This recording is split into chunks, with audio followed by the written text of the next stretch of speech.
die erediens. Ons eerste lied is lied 365 vers 1 tot 3. Hoor die blye engelied. Wat 'n wonderlike tyd in ons kerk. Ek moet nou rustig raak en julle moet rustig raak. Calm down a bit. Ek het nog 'n diens voor my wat ek gou moet hardloop Stanford toe ook. Maar dit is vir my lekker om hier voor te staan en saam met u te sing. Ek geniet dit. En ek geniet dit omdat u dit geniet. 365 vers 1 en vers 3. Ek weet ons het Engels sprekendes ook. We've got English speaking people in our church and most welcome. Julle moet maar help vertaal. Wat jy moet maar gesels hier vorentoe. Maar sy het in die koor leer Afrikaans praat, deur te leer Afrikaans sing. That's the way to do it. Sing it and learn Afrikaans that way. That's the best way. Vriende, wonderlik om so saam te wees. Ons het die lied terwyl ons het.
Stem is so 'n bietjie losser, vriende, selfone af of stil asseblief. En as iemand 'n kersie wil aansteek wat ook al in die hart brand, gaan doen dit gerus los ons die groot kers, die eredienskers, die Christuskers reg in die middel. Die ander kan ons maar mee werk. Enige tyd stap gerus. Die aansteker lê daar. Dan is ons by 338 vers 1 tot 3. Weer dink ons saam aan daardie nagge almal en dan die vroue en weer almal volg maar net daar. Baie dankie.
Dan 341 vers 1 tot 4. Die regte tyd het aangebreek. Die melodie is genade onbeskryflik groot. Baie dankie. volg maar soos aangegee daar. Baie dankie.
Vriende, dis die beste plek om vanoggend te wees.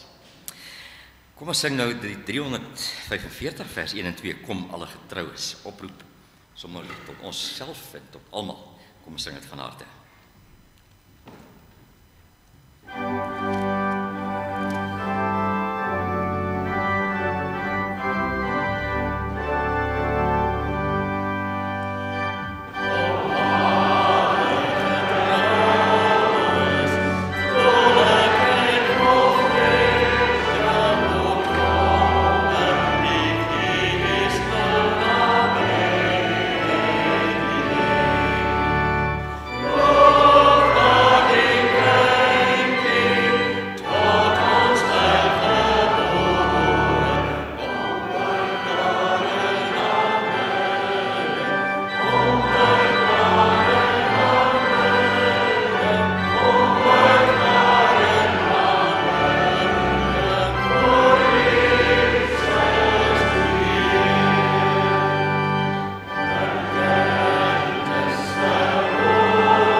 Net so 'n bietjie stemme losgemaak tot nou toe. Nou gaan ons sing lied 367. Sing hom soos hierdie gemeente hom kan sing. Manne, vroue, terwyl julle sit, nou die mooiste na mooiste. Kom.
Peer is jou hierso.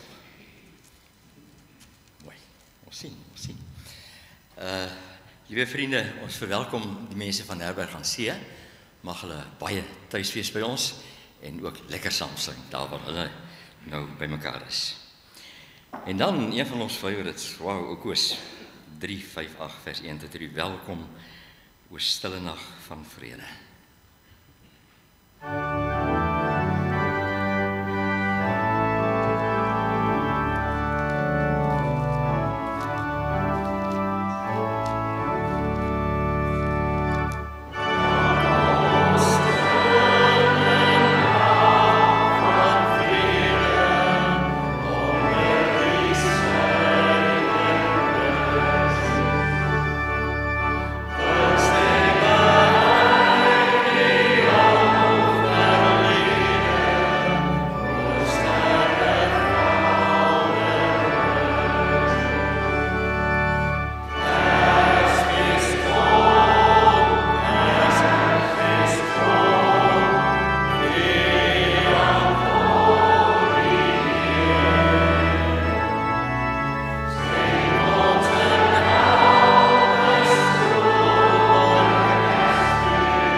Liewe vriende, voordat ons 3:5:8 stille nag sing, het ek self die opdragie of 3. Daar is 'n groot behoefte. As julle nou gister by die saal was, dan sal julle sien wat gaan aan. Die ouetjies kan nie rekenaar werk en nog pak ook nie. 'n Groot behoefte aan pakkers en toesighouers in die saal. Vriende, as ons nog gedink het ander ouens gaan die ding doen, dan moet ons dit nou doen. Op broer Hannes, waar sy het gesê, ek moet tog my hande so vat en so 'n bietjie afbuig voor die gemeente. Ek doen dit graag. Kom ons help, vriende. Dit gaan nog rof gaan. As dit nou al rof gaan, gaan dit nog baie rower gaan. Kom ons gaan gee hand, kom ons gaan meld aan, kom ons plaas ons naam by die kerkkantoor. Ek sal self probeer ook, as ek so tussen al my goedjies wat my nogal besig hou, iewers kan inpas, dan doen ek dit, maar kom ons gaan help. Dis nie moeilik nie, dis 'n bietjie staan in die saal vir die ouens wat nie meer so maklik staan nie, maar asseblief, julle het my gehoor, vir broer Hannes en die komitees wat met die goed werk. Dis wonderlik, julle moet môre daar wees. Kom ons kyk, daar's groot nood daar. Vriende, dan, die vissermansdiens is volgende week. Nou is daar een ouers wat op hierdie stadium, om mekaar net bid, ag Here help tog, want jy werk met 'n gemeente waar jy nie kan sien nie, die hele gemeenskap.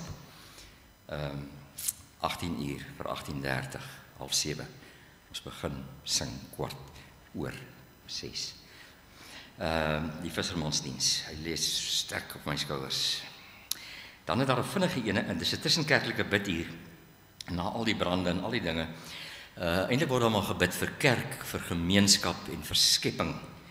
Woensdag 10 om 4:00, dis sal oop wees daar by die hospitaal. Die kruis staan daar bo.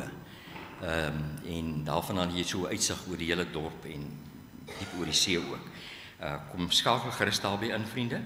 En kom ons kom neem deel saam met al die Here se kinders daar as daar ingetree word, ook vir ons gemeenskap en ons land en vir die wêreld. Ek self sal vinnig myself moet verskoon. Ek is op pad Stanford toe vir 'n diens daar by die VGK wat ek baie graag doen. En so as ek hier uithardloop, vriende, dan is daar 'n rede daarvoor. Maar nou Stille Nag, wat 'n koninkrykslied. Na Stille Nag, vriende, gaan ek al daar agter staan by die laaste vers.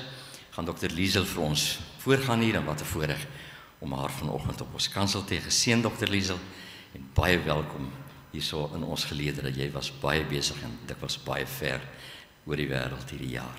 Geseënd by ons ook klomp. Vriende, lied 3-4 agter wil ons sit, Stille Nag, koninkrykslied, drink hom in.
Baie welkom vanoggend in hierdie erediens. Dis Adventstyd. Ons gaan hoor in die diens is vandag die tweede Advent, die Advent van vrede. En ons gebed is ook dat terwyl julle hier vanoggend sit, dat julle ook die diep vrede van God se teenwoordigheid sal ervaar. Ek wil net so een of twee van die afkondigings voorhou. Ek wil bysit by voorbidding net die naam van Wena Vermeulen van Frans Kraal. Ons sal sien die ander name wat daarop is Bessie Esterhuizen en Polly Lennox, en soos altyd weet ons, daar's mense wat se name nie op is nie, maar waarvan u miskien bewus is, of mense wat in Herberg en See is, dat ons ook mag gedurig in ons voorbidding aan hulle dink. En dan gaan ons medelee vanoggend aan die familie van oom Bertie van Sail, wat baie lank ook 'n ouderling in die gemeente was, wie ons gaan mis, wat ook in die tyd oorlede is. Die bediening missionaal het net hier terugvoer gegee van al die mooi projekte wat die jaar afgehandel is, en ons glo dat in die nuwe jaar ook daar nog ander sal wees.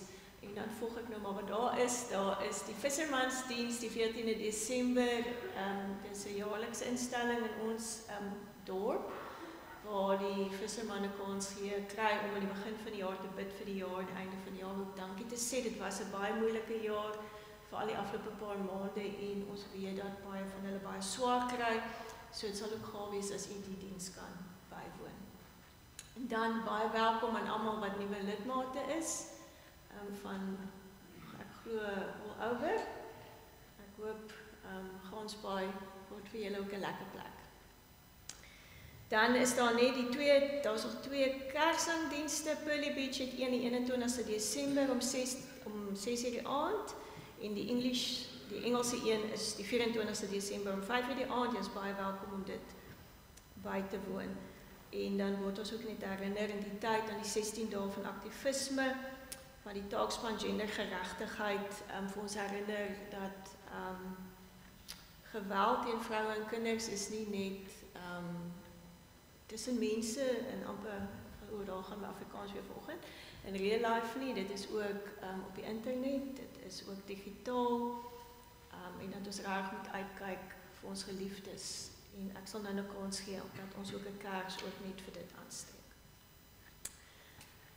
Ek dink dis dit. Nou gaan ek vir almal wat verjaar het, ek is gesê om dit te onthou want as verjaarsdag my familie, vir ons sjokolade uitdeel vanoggend. So die van julle wat in die week verjaar het, kan nou maar julle hande opsteek. Wat Desember babietjies is en wie se ma's 2 geskenke moes koop in 1 maand. Wie is daar?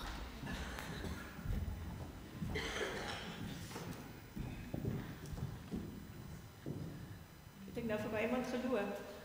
Okay. Jy klop Kersfeesbobes.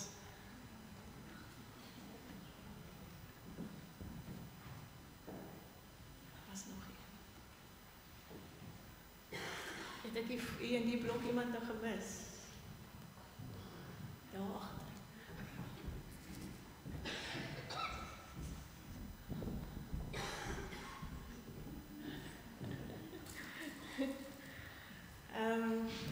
Nog? Huwelijksherdenkings? Nee, hoeveel jaar? 46, ja. Daar is nog. Hoe lang is oom hulle getrouwd? Hoe lang is oom hulle getrouwd? 35, goed. Hier was nog een. Hoeveel is ons nou bij? Hoeveel jaar? 54. Zo. 54. Nog? En doop daar? Iemand in die week gedoop? My kind wat nie is, so ek vat een vir ons.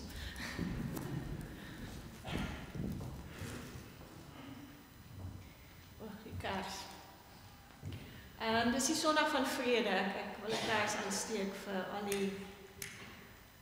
al die oorlog in die wêreld wat nie wil einde kry nie. En dat ons ook in die tyd ook net almal opdra wat magteloos is daaroor.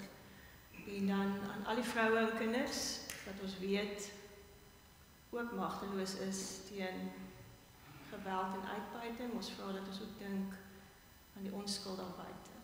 En dan dink ons ook in ons gemeente in die tyd en al die besoekers wat na ons toe kom, dat hulle ook ontvang sal word in die tyd van vrede. Ons dink vir hulle.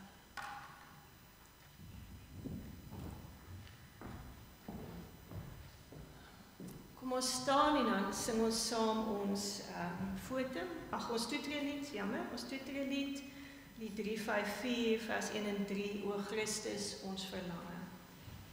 Christus,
ons word stil.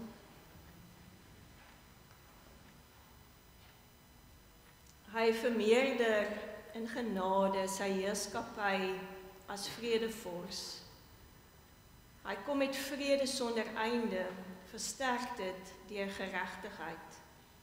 Met ywer sal hy dit bevestig van nou af tot in ewigheid. Gemeente, genade, barmhartigheid en vrede van God ons Skepper, wat ons elkeen in liefde aan mekaar gewewe het na sy beeld, en Jesus Christus wat sy tent onder ons kom opslaan het en een van ons geword het, en die Heilige Gees wat vir ons al hoe meer verander om God se beeld gelyk te word. Amen. Kom ons staan en dan sing ons 'n lofsang, lied 199, al 3 die verse, en dan gaan ons bly staan vir die geloofsbelijdenis.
As ons die geloofsbelijdenis opsê of bely op 'n Sondagoggend, dan word ons in die eerste plek herinner dat die kerk baie groter is as die NG Gemeente Gansbaai.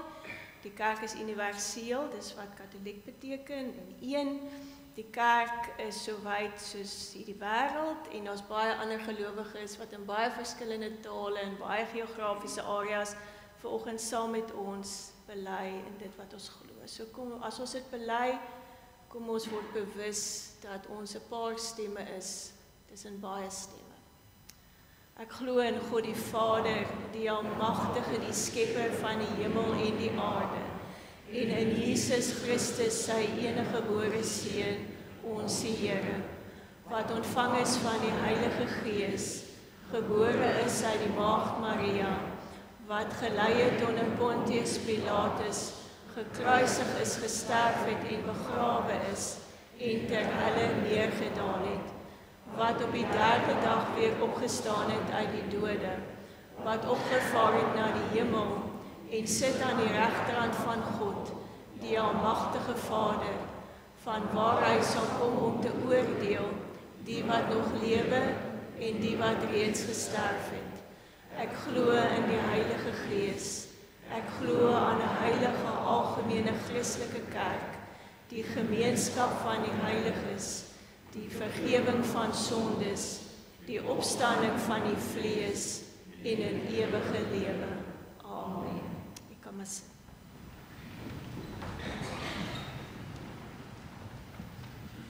Ons gaan vanoggend saam lees uit Jesaja hoofstuk 11, ek gaan net vers 1 tot 9 lees, dis die Ou Testamentiese teks vir die dag. En dan gaan ek ook net so een vers lees uit Matteus 10 en dan ook uit Johannes hoofstuk 14.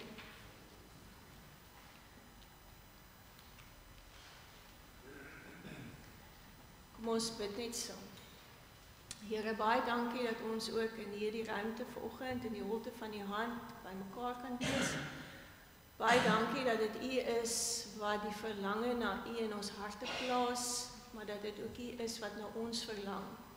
Dat ons hier by mekaar is as 'n teken van wederkerige verlange. Here, dat ons met U wil praat en dat U met ons wil praat en dat U ook in ons teenwoordigheid wil wees, net soos ons verlang om in U teenwoordigheid te wees. En waar ons nou uit die woord uit lees, bid ons Here, dat U ook dit vir ons sal oopbreek en dat U ook met ons besig sal bly deur die Heilige Gees om ons al hoe meer ook na U te verander. Ons bid dit in Jesus se naam. Amen. Ek gaan vir ons die gedeeltes lees. Ek gaan begin met Jesaja 11. Dis so mooi. Ek dink ons vergeet soms dat die Bybel het verskillende genres en daar's prosa gedeeltes en daar's poesie gedeeltes. En baie van die profete is geskryf in poesie. En jy skryf in poesie as jy eintlik iets wil oor praat wat meer is as jou woorde en dat jy nie eintlik genoeg woorde het om iets uit te beeld nie, so poesie is kuns. En ek wil dit stadig lees want dis reg een van die mooiste gedeeltes wat ons ook in die Jesaja teks kry. Is 'n baie mooi poëtiese gedeeltes veral in die Jesaja boek. Ek lees vir ons vanaf vers 1. Maar 'n takkie sal spruit uit die stomp van Isaïe en 'n loot uit sy wortels sal vrugte dra. Die gees van die Here sal op hom rus, die gees van wysheid en insig, die gees van raad en sterkte, die gees van kennis en ontzag vir die Here. Hy sal genot put uit ontzag vir die Here. Hy sal nie 'n beslissing vel volgens wat sy oë sien nie, en nie teregwys volgens wat sy ore hoor nie. Hy sal regverdig beslis oor die armes en die magteloses van die land, billik teregwys. Hy sal die land slaan met die stok van sy mond en met die asem van sy lippe die goddelose doodmaak. Geregtigheid sal 'n gordel om sy middel wees en betroubaarheid 'n gordel om sy heupe. 'n wolf sal by 'n lam vertoef en 'n luiperd sal by 'n boklam gaan lê. 'n kalf, 'n jong leeu en vetgemaakte vee bymekaar en 'n klein seentjie sal hulle lei. 'n koei en 'n beerwyfie sal saam wei en hulle kleintjies sal saam gaan lê. 'n leeu sal soos 'n bees gras eet. 'n suigeling sal speel by die gat van 'n horingslang en 'n kleuter sal sy hand uitsteek na die nes van 'n kobra. Mense sal nie kwaad doen of hulle wangedra nie, nêrens op my hele heilige berg nie, want die land sal vol wees van die kennis van die Here, soos die water die see bedek. Dan wil ek net een vers lees uit Matteus. Eintlik wil ek dit sommer net opsom. Ons weet in Matteus 10 sê Jesus op 'n stadium vir sy disippels dat hy nie gekom het om vrede te bring nie, maar die swaard, om 'n wig in te dryf in families. Ek gaan nou iets weer sê oor die teks. En dan wil ek vir ons lees Johannes 14 vanaf vers 25. Dit het ek vir julle gesê terwyl ek by julle gebly het, die Parakleet, die Heilige Gees wat die Vader in my naam sal stuur, hy sal julle in alles onderrig en julle aan alles herinner wat ek vir julle gesê het. Vrede laat ek julle na, my vrede gee ek julle. Ek gee dit nie vir julle soos die wêreld dit gee nie. Laat julle harte nie ontsteld en bang wees nie. Ons lees net tot sover. Dit is vandag die tweede advent. Dis die advent van vrede. Maar vrede is harde werk. Ek wil vir ons 'n aanhaling lees van Thomas Merton. Dit is in Engels, sou ek vertaal. Peace demands the most heroic labor and the most difficult sacrifice. So vrede vra harde werk en baie opoffering. It demands greater heroism than war. Dit vra meer werk as oorlog. It demands greater fidelity to the truth, groter getrouheid aan die waarheid, and a much more perfect purity of conscience, en 'n groter reinheid van gewete. Vrede is harder werk as oorlog. En ek dink dis die teenoorgestelde van hoe ons soms, as ek so luister na myself en na ander, hoe ons soms vrede gebruik in ons omgangstaal. Vir ons is vrede daar waar daar nie konflik is nie, en ek nie hoef te deel met moeilike mense of verhoudings nie. So ek sal baie maklik sê, los my net in vrede. Dit beteken ek wil alleen gelos word. Niemand moet nou met my karring nie. Vrede is baie keer in ons omgangstaal om juis doodseker te maak dat ek nie die olifant in die vertrek raak sien nie. Dat ek vrede bewaar deur dit nie aan te spreek nie. Om nie ander te ontstel nie. Om nie die dinge aan te spreek wat ek oor moet praat nie. Om 'n pleister te plak op sake wat seer maak en verdeel en dit nie eintlik op te los nie, deur maar net weer eens te maak of dit nie bestaan nie en nie daaroor te praat nie. Dan gaan vrede baie oor myself, om myself beskerm deur nie konfrontasie uit te lok nie. Ek wil nie baie hard werk aan vrede nie. Ons is ook baie bewus van al die vredesgesprekke wat tans in die wêreld plaasvind. Elke kontinent, voel dit vir my, is besig met 'n vredesgesprek. Maar my ervaring is dat dit baie keer baie halfhartig.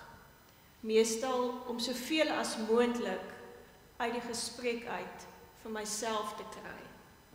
Ek vind baie min dat 'n vredesgesprek gaan omdat een groep 'n skielike deernis en liefde ontwikkel het vir die ander groep. En rarig 'n gebroke, stikkende verhouding wil herstel. So hoe dink ons juis oor vrede as ons in hierdie tyd wat kom, die koms van die vredevors, dis tog wat ons glo, vier. Nou, ek het 'n paar beelde gelees in die teks en ek wil terugkom na Jesaja 11, dis die Ou Testament teks van die dag.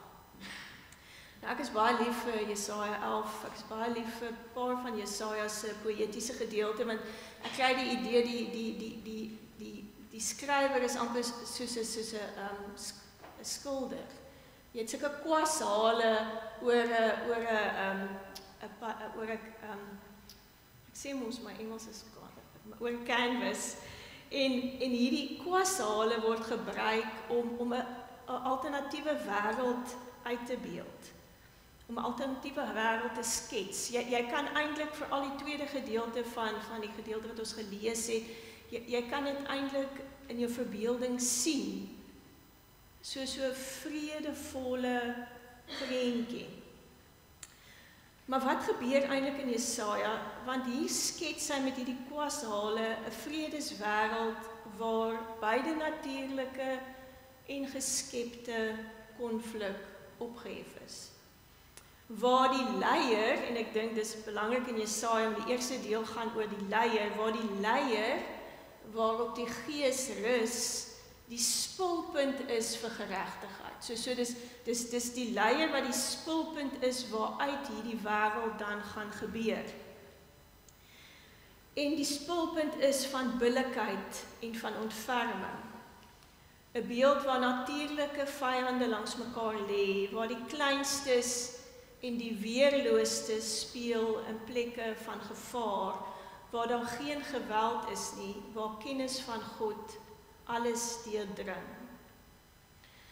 Maar wat my altyd opval van hierdie sketse, veral in Jesaja, van ons praat van profetiese verbeelding, prophetic imagination, is dat hierdie hale word getrek in tye waar daar glad nie vrede is nie.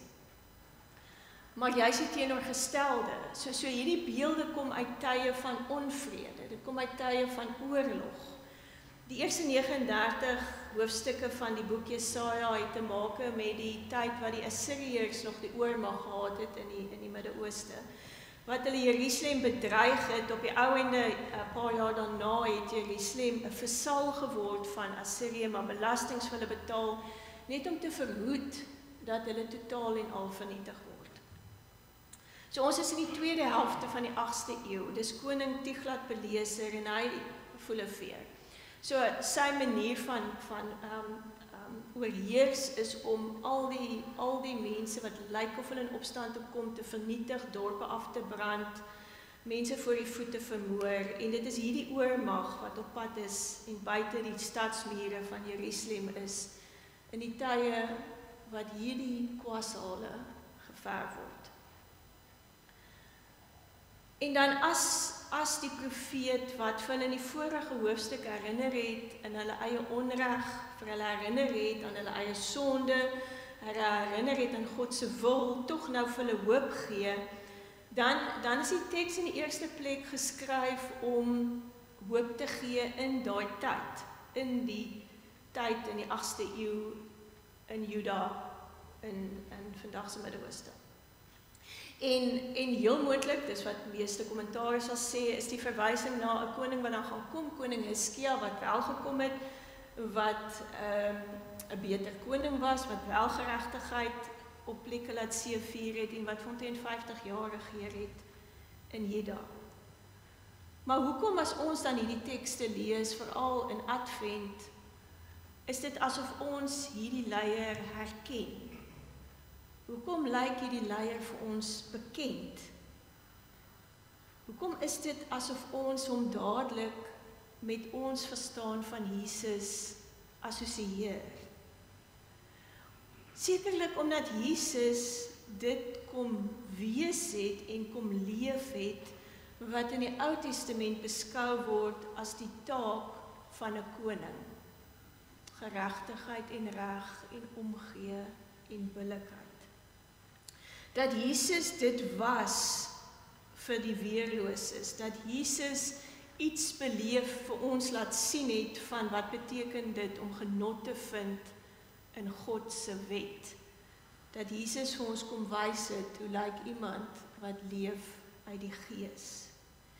En dat Jesus vir ons ook kom wys het, soos in die teks in Jesaja, dat daar 'n duidelike lyn is tussen die een wat lei, die leierskap, die EU, en die wêreld van vrede waarin mens kan bevind.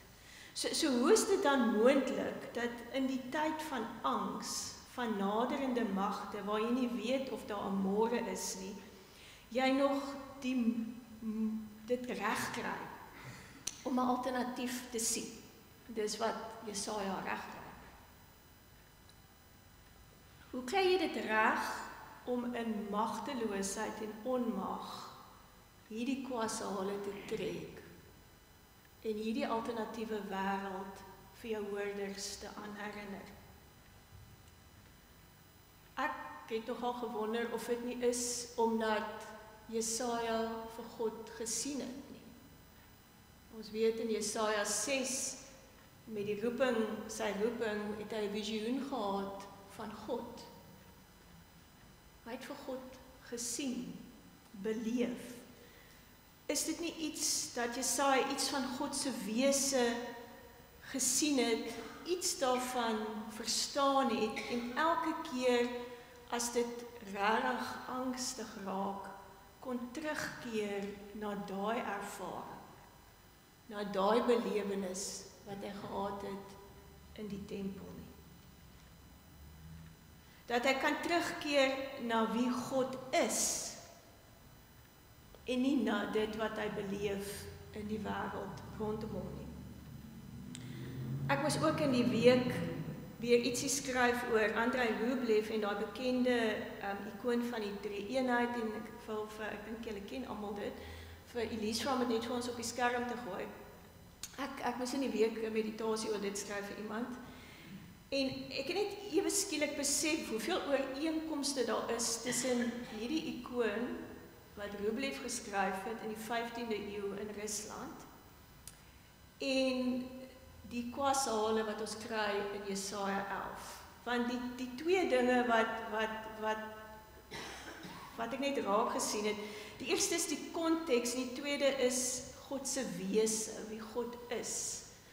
Want net soos Jesaja geskryf is teen die agtergrond van oorlog en angs, is hierdie ikoon ook nie geskryf in 'n tyd van kalmte en rus nie. Dit was geskryf in 'n tyd van onderdrukking en onenigheid en donker en magteloosheid.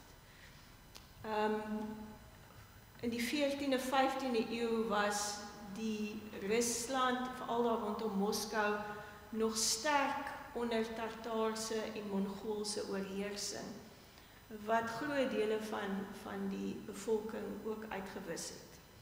Dit was 'n tyd van konflik ook tussen feudale heersers en so in die middel van die 14de eeu het 'n jong aristokraat met die naam van Sergei het hy besluit hy wil die wêreld vlug en hy wil naby aan God gaan bly en hy het 'n kluisenaar geword in die woude so 60 km buite Moskou. En met tyd het mense vir hom gevra en toe het hy maar teen sy wil 'n klooster begin en later met 'n kerk wat gekoppel is aan die klooster.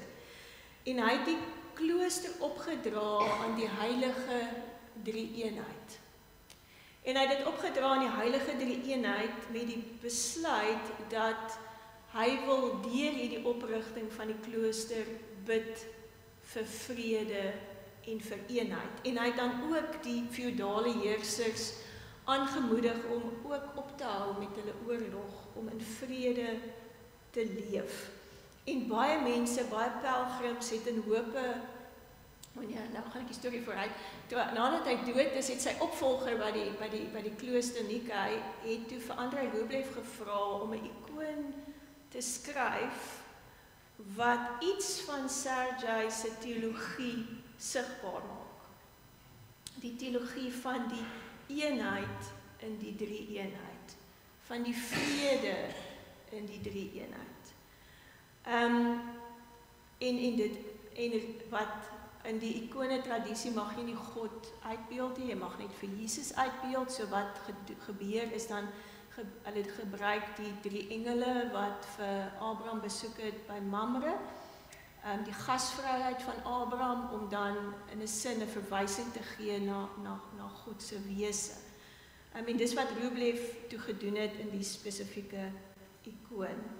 En mense het in hordes in hierdie tyd van onenigheid en vrees en oorlog gestroom om iets hiervan te kom beleef, want weer eens die ikoon beeld nie God se handelinge noodwendig uit nie, maar dit het te maak met wie God is.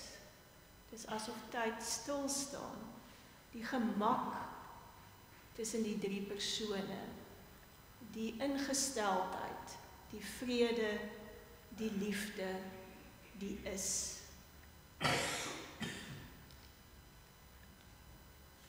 So is dit dan wat dit vir mense moontlik maak om in donker tye tog hoop te kry, om dan te herinner te word aan wie God is. Maar dan is daar weer 'n paradoks, en ek het met rede die teks in Matteus ook gelees, want in Matteus sal Jesus dan vir sy disippels sê, maar ek het nie gekom om vrede te bring nie, maar die swaard. Nou wat bedoel Jesus dan nou? Hoe kan die een wat in wese vrede is, onvrede veroorsaak? Maar dit is die storie van ons lewens, en dit is die storie van die kerk, want die oomblik as iets wat goed is, sy lig skyn op ons, sien ons alles in ons wat nie goed is nie. So Jesus se lewe het 'n lig geskyn op agendas en egos en liefdes en loyaliteite en selfverstaan. Toe Matteus geskryf het, was Jesus reeds dood, maar die evangelie het families verdeel, want daar het mense uit die sinagoge uit besluit om Jesus se volgelinge te word, en die families wat in die sinagoges gebly het, het hulle verban, hulle uitgeskop. So daar was onenigheid in families, omdat party gekies het om volgelinge van Jesus te word en ander nie. Daar was onenigheid, terwyl Jesus nog geleef het, tussen die leiers van die dag en Jesus self, want Jesus het hulle loyaliteite ontbloot, hy het hulle onreg uitgewys. Hy het vir hulle onvrede gewys. En dan, wat doen ons met die een wat ons met ons magsbelange konfronteer, wat ons ego so bietjie oopbreek? Ons skop hulle uit, of ons maak hulle dood. Waar Jesus het met sy eie lyding vir ons kom wys, dat ons nie kan pleisters plak, bloot op verdeeldheid en onvrede nie. Vir Jesus was vrede harde werk, want dit vra dat ons baie keer die wonde moet oopmaak, die agendas moet ontbloot, die egos moet herken, en die wonde moet skoonmaak van binne af uit, om so vrede te bewerkstellig, en nie net 'n pleister op te plak nie. Vrede is harde werk. Dit het Jesus se lewe gekos. En ons soek nie altyd die vrede nie, want dit vra te veel van my. Ons soek die vrede wat ons kan sê, ag, los my tog net, asseblief, alleen. Maar dan kom Jesus weer in Johannes, en hy kom tussen sy disippels wat bang is, want hulle weet nie wat volgende gaan gebeur nie. Dis sy afskeidsboodskap van hulle, en hy kom vir hulle sê, moenie bang wees nie. Ek gee vir julle vrede, en die vrede wat ek gee is anders as die vrede van die wêreld. Die verhouding is herstel in my kruis. Julle moet net die vrede gaan leef. Dan hoekom sal ons dan, as vrede so harde werk is, en eintlik so baie van ons vra, en baie moeiliker is as konflik en oorlog, en verhouding so moeilik is om te herstel, hoekom sal ons die harde werk wil doen? Hoekom sal ons nie net bly en, ag, los my net in vrede nie? Omdat ons nooit kan loskom van wie God is nie. Omdat ons nie kan loskom van die feit dat God deur sy Gees besig is om ons te verander nie. Dat ons gedurig bewus gehou word deur God se Gees van ons onvrede. En dit is die paradoks van die evangelie, is dat ons kan juis werk vir vrede, omdat ons weet ons rus in 'n tuiskom en in 'n vrede in God.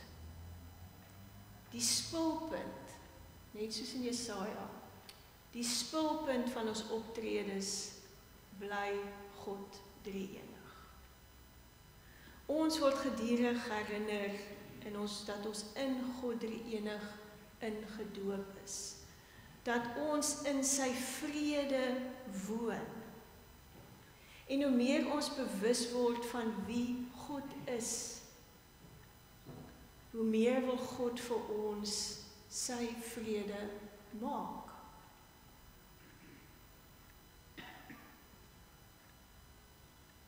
Omdat God is wie God is, het ons die moed vir die harde werk van vrede, wat nie sommer van self kom nie. Maar dit vra dat ons onsself moet herken, dat dit is nie net die ander, dit is nie net die mense daar bo in Rusland, in Oekraïne, wat mekaar haat en mekaar besig is om dood te maak nie. Dat ons nie onvrede haat, soos ons dit sien in ander mense, in ander persone se lewe nie, maar wat ons diep bewus word van ons eie traagheid om verhoudings te herstel met die wat die naaste aan ons is. So miskien is Advent waar ons die koms van die vredevors afwag. Miskien is Advent die tyd wat ons nie tevrede moet wees met bo-langse vrede nie. Nie tevrede moet wees om net pleisters op te plak en mense weg te hou van ons. Miskien is dit die tyd wat ons onsself moet oopbreek, dat die vors van vrede deur ons verhoudings herstel. En dat ons ook kan werk vir dit. Maar altyd met die wete dat ons nooit alleen is nie. Want ons Jesus het gesê, vrede laat ek vir julle. My vrede is nie soos die wêreld nie. Moenie bang wees nie. Moenie ontsteld wees nie. Amen. Terwyl ons so sit, wil ek hê ons moet as verlange, as skuldbelydenis, as gebed, saam sing lied 284, en ons sing al 3 die verse.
Ons bid saam.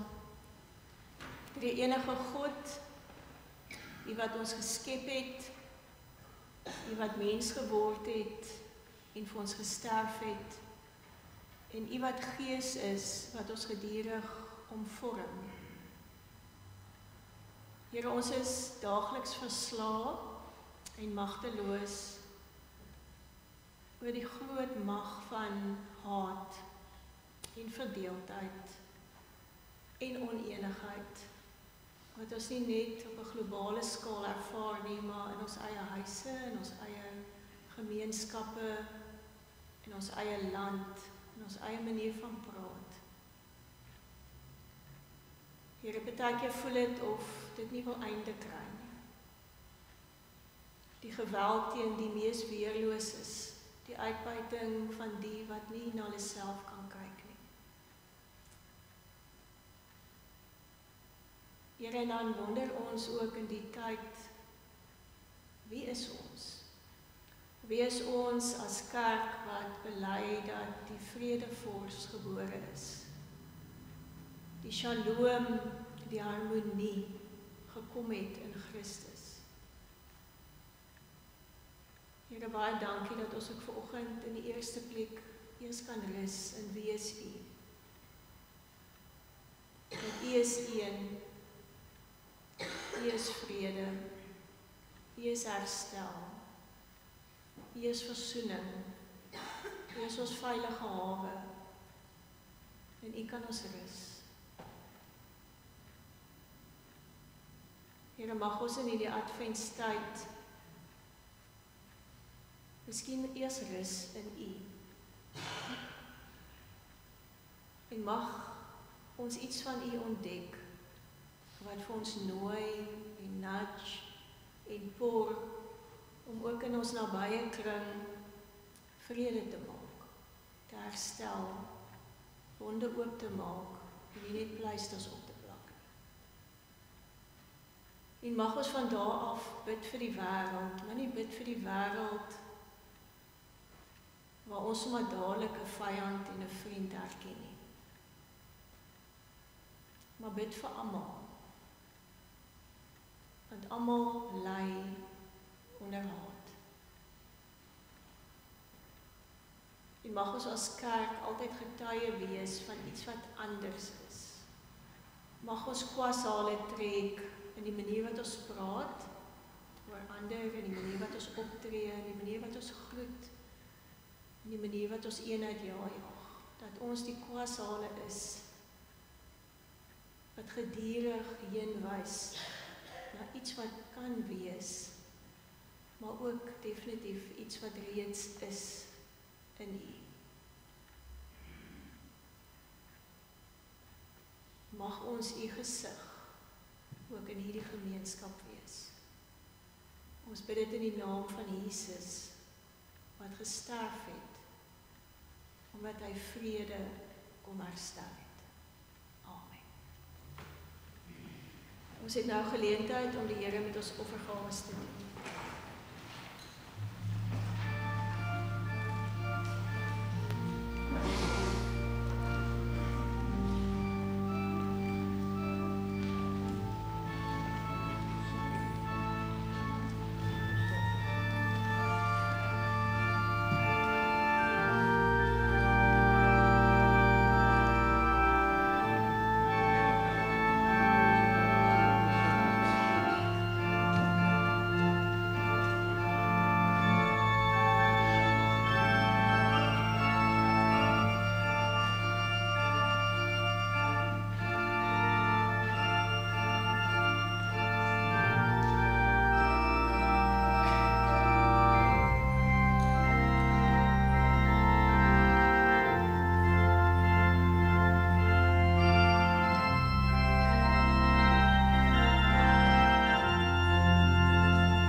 Here God, alles wat ons is en alles wat ons het, bring ons ook vanoggend na U toe. Ons bid Here dat U vir ons sal lei om dit so te gebruik, dat ons altyd 'n alternatiewe wêreld van vrede sigbaar sal maak. Amen. Ons slotsang is lied 365. Ons sing al drie die verse staande en dan bly ons staan vir die uitspreek van die seën.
Ontvang die seën van die Here en gaan huis toe in sy vrede.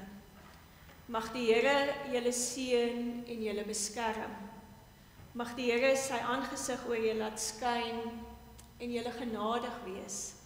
Mag die Here sy aangesig na julle toe oplig en aan julle elkeen sy vrede gee.